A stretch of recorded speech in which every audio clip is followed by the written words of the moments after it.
ദൈവത്തെ ദർശിച്ചവരാണ് വിശുദ്ധർ.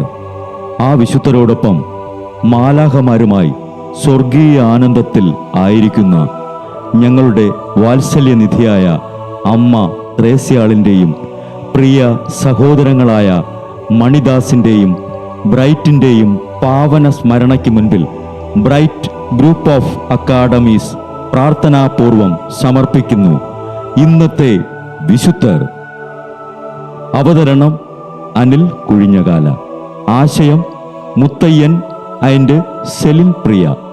സംവിധാനം സ്റ്റെനി ആൻഡ് സ്റ്റെനിച്ച്. ഇന്നേ ദിവസം തിരുസഭ മാതൃകയായി നൽകിയ വിശുദ്ധരെ അനുകരിച്ച് പ്രാർത്ഥനയോടെ ആ പാത പിന്തുടരുന്ന നിങ്ങൾക്കേവർക്കും കർത്താവിൻ്റെ തിരുമുഖം ദർശിക്കാൻ കഴിയട്ടെ എന്ന പ്രാർത്ഥനയോടെ ഞാൻ നിങ്ങളുടെ സ്വന്തം ജസ്റ്റിൻ.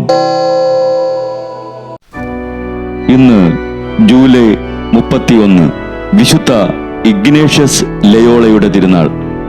സ്പെയിനിൽ പിറനീസ് പർവ്വതത്തിൻ്റെ പാർശ്വത്തിൽ ലയോള എന്ന മാളികയിൽ കുലീന മാതാപിതാക്കന്മാരിൽ നിന്ന് ഇനീഗോ അഥവാ ഇഗ്നേഷ്യസ് ജനിച്ചു. ചെറുപ്പത്തിൽ ഇഗ്നേഷ്യസിന് ഒരു ഉയർന്ന ഉദ്യോഗസ്ഥനുള്ള ശിക്ഷണമാണ് ഫെർഡിനൻഡ് 5 രാജാവിൻ്റെ കീഴിൽ ലഭിച്ചത്. പാംഫലോണിയ യുദ്ധത്തിൽ വെടിയുണ്ട തറച്ച് ഇരുകാലുകൾക്കും മുറിവേറ്റു ആശുപത്രിയിൽ ദീർഘനാൾ കിടക്കാനിടവന്ന സമയത്ത് ഇഗ്നേഷ്യസ് ക്രിസ്തുവിൻ്റെയും വിശുദ്ധരുടെയും ജീവചരിത്രം ധ്യാനപൂർവം വായിച്ചു. ഇഗ്നേഷ്യസ് തന്നോട് തന്നെ ചോദിച്ചു, അവന് ഒരു പുണ്യവാനും അവൾക്ക് ഒരു പുണ്യവതിയും ആകാമെങ്കിൽ എനിക്കെന്തുകൊണ്ട് ഒരു പുണ്യവാനായിക്കൂടാ? ഉടനടി ഇഗ്നേഷ്യസ് മോണ്ടുസെറാറ്റ് ബെനഡിക്റ്റൻ ആശ്രമത്തിൽ കുറേ നാൾ താമസിച്ചു. പിന്നീട് ഡൊമിനിക്കൻ ആശ്രമത്തിലേക്ക് താമസം മാറ്റി.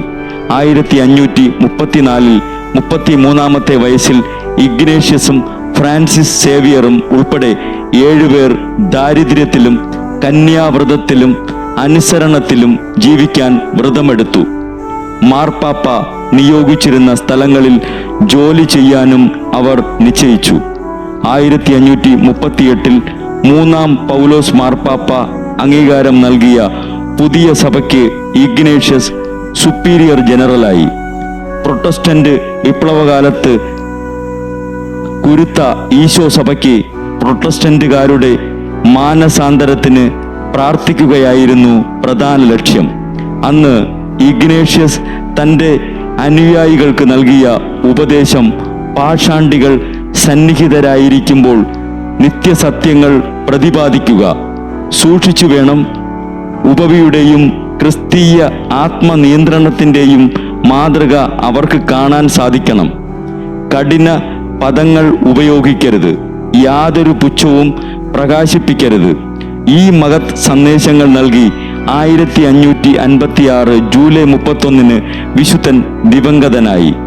1622 മാർച്ച് 12 വിശുദ്ധനായി പ്രഖ്യാപിക്കപ്പെട്ടു. 1922 ആധ്യാത്മിക അഭ്യാസങ്ങളുടെയും ധ്യാനങ്ങളുടെയും മധ്യസ്ഥനായി പിയൂസ് 9 മാർപ്പാപ്പ പ്രഖ്യാപിച്ചു. വിശുദ്ധ ഇഗ്നേഷ്യസ് ലയോളെ, ഞങ്ങൾക്കു വേണ്ടിയും പ്രാർത്ഥിക്കണമേ. ബ്രൈറ്റ് കുടുംബത്തിൽ നിന്നും കർത്താവ് തൻ്റെ മുന്തിരിത്തോപ്പിലേക്ക് വിളിച്ച് പൗരോഹിത്യം നൽകി അനുഗ്രഹിച്ച റവറൻ ഫാദർ ബിൽ ബ്രൈറ്റും സന്യാസത്തിലേക്ക് വിളിച്ച് അനുഗ്രഹിച്ച് മണവാട്ടിയാക്കിയ സിസ്റ്റർ മരിയ ജോസും വിശുദ്ധരെ അനുകരിച്ച് ഇവിടെ ഈ ഭൂമിയിൽ ആത്മാക്കളെ നേടാനായി ഇരുൾ വീണ താഴ്വരയിലൂടെ നടക്കുമ്പോഴും പൈശാചിക ശക്തികൾ വിടാതെ പിന്തുടർന്ന് പീഡിപ്പിക്കുമ്പോഴും മരണം നിഴലായി കൂടെ നടക്കുമ്പോഴും ദിവ്യകാരുണ്യം എപ്പോഴും ആത്മാവിന് കരുത്തേകും പോലെ തിരുവചനമെന്നും പാതയിൽ വിളക്കായി ജ്വലിച്ച് ആ ജ്വാലയിൽ അനേകായിരം ആത്മാക്കളെ നേടിയെടുക്കാൻ സകല വിശുദ്ധരെ, മാലാഖമാരെ, ഇവർക്കു വേണ്ടി എപ്പോഴും കർത്താവിനോട് മാധ്യസ്ഥം വഹിച്ച് പ്രാർത്ഥിക്കണമേ.